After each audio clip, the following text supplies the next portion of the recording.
Je tu krásny deň, konečne neprší, je slnečno. Pozriem sa na dvor a zostane mi nevoľno. Tráva vyrastená k nebu a to nedostáva hnojivá. Zarastená plocha ako piča, ten pohľad bolí ma. No pekne rozmýšľam, kedy som naposledy kosil. Muselo to byť veľmi dávno, asi rok po Kristovi. A tak dospel som k názoru, že je čas spraviť niečo. No kosačka celá zaprataná, ja pýtam sa prečo. Všade je tráva, zelená tráva. Kosiť ideme, to je dobrá správa. Potom sa hneď lepšie spáva, keď je pokosená všetká tráva. Hej! Povinný servis pohonné hmoty prejdú kontrolou. V kosačke je sucho, nič ani len stopa výparov. Použijem teda z bandasky vyprchaný benzín.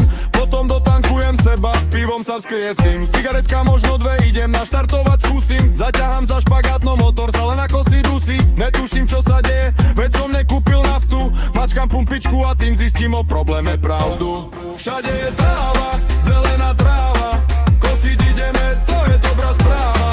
Potom sa hneď lepšie spáva, keď je pokosená všetká tráva. Všade je tráva, zelená tráva. Kosiť ideme, to je dobrá správa. Potom sa hneď lepšie spáva, keď je pokosená všetká tráva.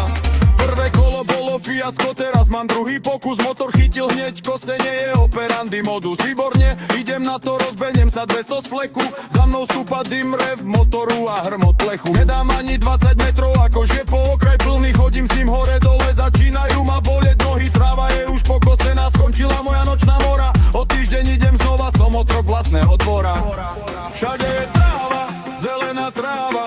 Kosiť ideme, to je dobrá správa. Potom sa hneď lepšie spáva, keď je pokosená všetká tráva. Všade je tráva, zelená tráva. Kosiť ideme, to je dobrá správa. Potom sa hneď lepšie spáva, keď je pokosená všetká tráva.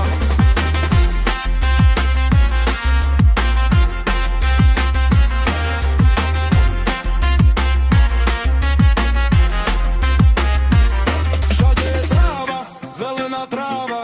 Huliť ideme, to je dobrá správa. Potom sa hneď lepšie spáva.